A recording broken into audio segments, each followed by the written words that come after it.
ዋዜማውን በዚህ መልኩ የኢያቄም ዋና ሰንበት ትምህርት ቤት ተማሪዎች ከሌላ ደብር መጥተው በዚህ መልኩ ያገለገሉ ይገኛሉ። ቦሌ የሚገኘው መድኃኔዓለም ቤተ ክርስቲያን ነው።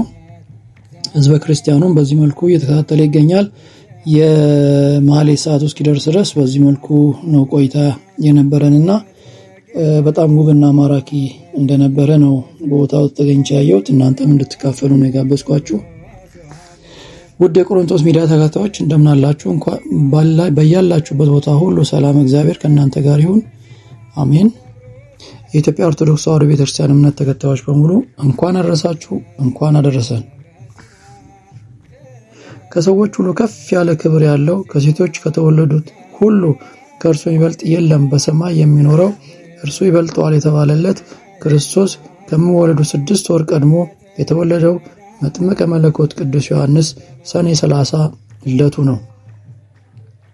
አዲስ አበባ ከተማ ቦሌ አየር መንገድ አካባቢ በሚገኘው ቦሌ ደብረ ሳሌም መድኃኔዓለም መጥምቀ መለኮት ወአብን አረጋዊ ካቴድራል ሌሊቱን በሊቃውንት ቤተክርስቲያን ለክብሩ በሚገባው ቀለም በያሬዳዊ ዜማ ወረብ ሲያመሰግኑ አድረው ሲንጋ ከኪዳን ጸሎት በኋላ ታቦታቱ ከመንበር ክብራቸው ተነስተው ህዝቡን ሲባርኩ ከመቅደስ ወጥተው ህዝቡን ሲባርኩ የሰንበት ትምህርት ቤት ደቀ መዛሙርት ዘማሪያን በዝማሬ ሲያጅቡ ከተለያየ ቦታ የመጣው ምዕመናን በተገኙበት በድምቀት ልዩ በሆነ ሁኔታ ተከበረ።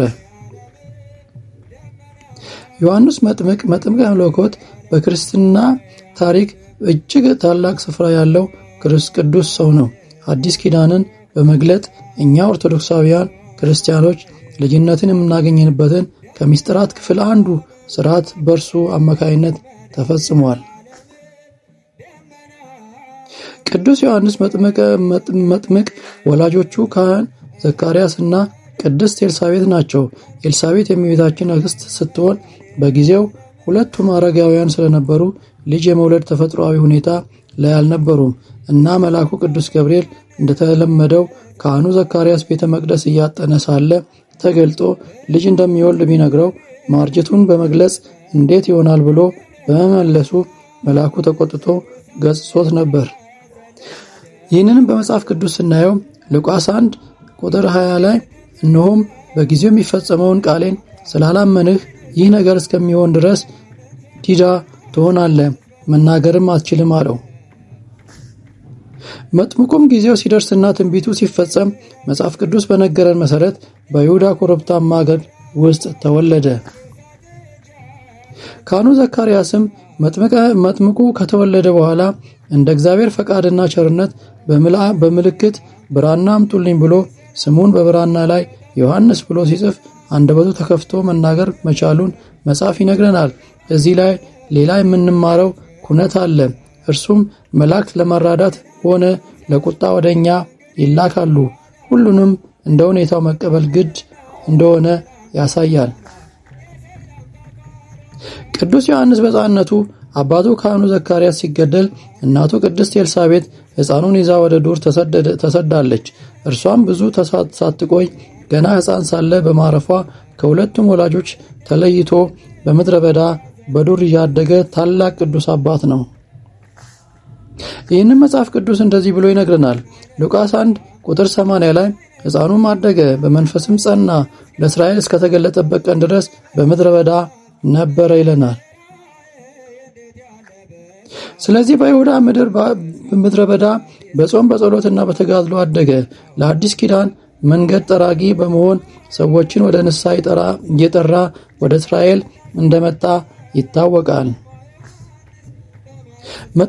መጥምቀ መለኮት ቅዱስ ዮሐንስ ለሰማይ ለምድር የከበደውን ቦታና ጊዜ የማይገድበውን ጌታችን መድኃኒታችን ኢየሱስ ክርስቶስን በእርሱ ፈቃድ በዮርዳኖስ ወንዝ ማጥመቅ የቻለ መንፈስ ቅዱስ በራሱ ላይ ሲያርፍ በዓይኑ የተመለከተ ይህ የሚወደው ልጄ ነው የሚለውን የአብን ድምፅ በጆሮ የሰማ ታላቅ አባት ነው።